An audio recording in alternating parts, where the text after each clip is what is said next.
That the door has permanently been closed on this car coming to us. Yes and no. The official line is yes. The no is where I have a little bit of hope, simply because, well, remember now there's a new government ruling that you can have small batches of cars being imported without homologation. So maybe it's this, maybe it's the Vitara, maybe it's both. But do I find that it's compelling enough to launch in our market? That's the question I will answer today.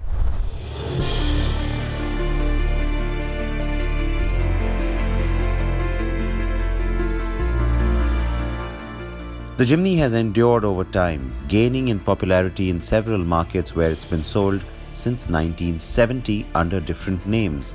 In India, we got the long wheelbase of the second generation, called the Gypsy, of course. And now the long delayed and much awaited fourth generation of the Jimny is out worldwide and is gaining not just in popularity but also respect. That respect comes from being appreciated for its purpose-built, true approach. The Jimny with me is dressed in the very high visibility kinetic yellow, which I thought looks kind of green, but oh well, that's what it's called. The Jimny will get your attention the second it comes into your frame of view. It's square, tall and altogether adorable with that front grille and those round headlamps.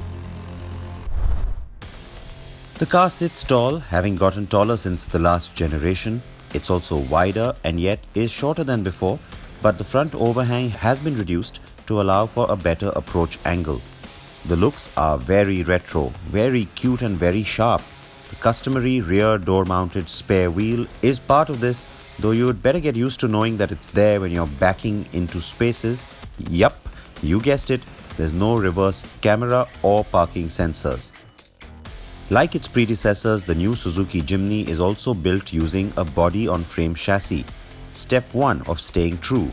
Step 2, keep it 3-door only.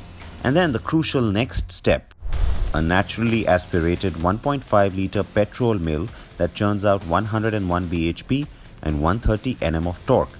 The gearbox, but naturally, is a manual 5-speed.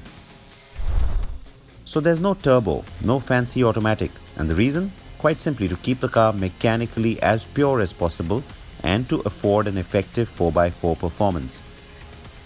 Now there is a 4-speed automatic gearbox on offer, but even Suzuki expects no more than 10% sales worldwide to come from that rudimentary auto. Steel wheels, a wipe-down interior and fold-flat rear seats. Oh yes, when I said 3-door, I wasn't discounting a second row. The cabin is well finished in black. Plastics are simple yet strong, and the instruments are finished in amber-lit dials from the 1980s. Yet they have a functional trip and vehicle information screen between them, like many other Suzuki cars. And that's also true of the very familiar touchscreen infotainment system that we've seen at the top end of every Maruti Suzuki model over the past 3 years. You know how it works. It's the very same.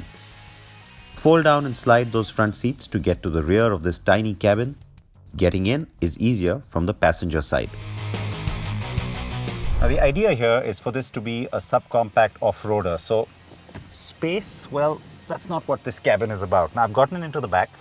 I have to say the seat surprised me with its level of comfort because I didn't even expect that.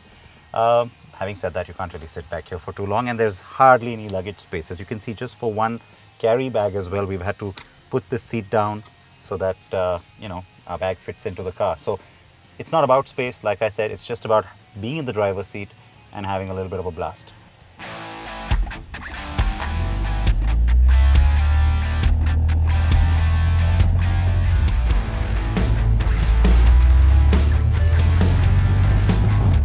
As soon as I had the car on the road, I realized that this is a different animal indeed.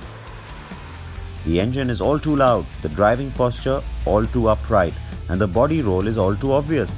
And yet I was having a great time already. Is that strange? Perhaps the answer lies in the incessant barrage of Me Too type vehicles that are easy, convenient, and extremely boring after a point. The Jimny is anything but boring. Now the car will already endear itself to you with its cute retro looks. You can't help but smile when you look at one. And well, that sort of experience continues when you get into the cabin and you start driving the car. It's got this nice quirky character.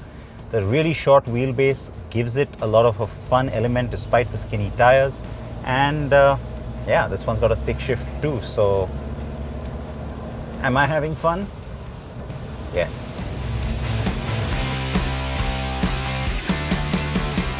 This is not the car to take around corners at manic speeds.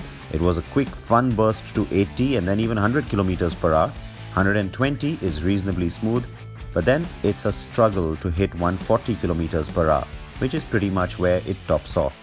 The other fun part of the equation is that manual gearbox. Shifting is light and surprisingly comfortable. Gearing is short and the changes, well, they're a tad slow, especially the pickup from second to third gear. But the engine is revvy and almost begs for a sixth gear, which isn't there. Ride quality is actually really good, and even on the rough, bumpy bits, the American staple of concrete patchy highway that I was driving on, the Jimny holds its own. The car handles surprisingly well. I mean, given its short wheelbase, its tall stance, and those skinny tires, I did not expect that.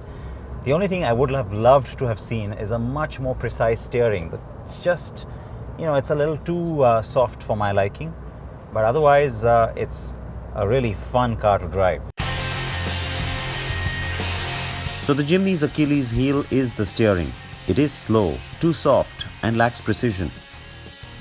It also has a lot of play, and so you find your arms doing a lot more than the driving situation requires, and the response is a little deferred. What helps though that this is a tiny car. Given its stance and suspension setting, I did expect the car to bounce around, which it did not. Staying in two-wheel drive is best on the road, though the handy on-the-fly 4x4 lever allows the car to go up to 100 km per hour in four-wheel drive mode too. I was promised that the car does extremely well off-road with its easy-to-maneuver chassis, approach and departure angles, and grunt. The car with me is a German spec vehicle and I'm driving it in America, which meant that the speedometer and kilometers were not in miles and there was no active navigation system.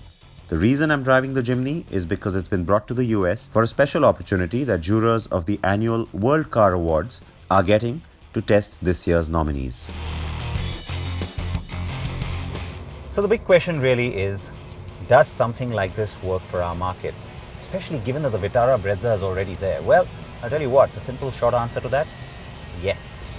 Why do I say that? Well, because the Vitara Brezza isn't an off-roader. There is no four-wheel drive. This is something that could occupy a very, very interesting niche position. It's almost kishy.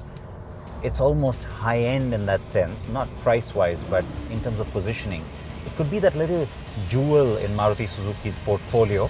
And, it's not for everyone. So it could be limited to just a few cars, like a smaller volume by comparison. And as that kind of an offering, yeah, it works.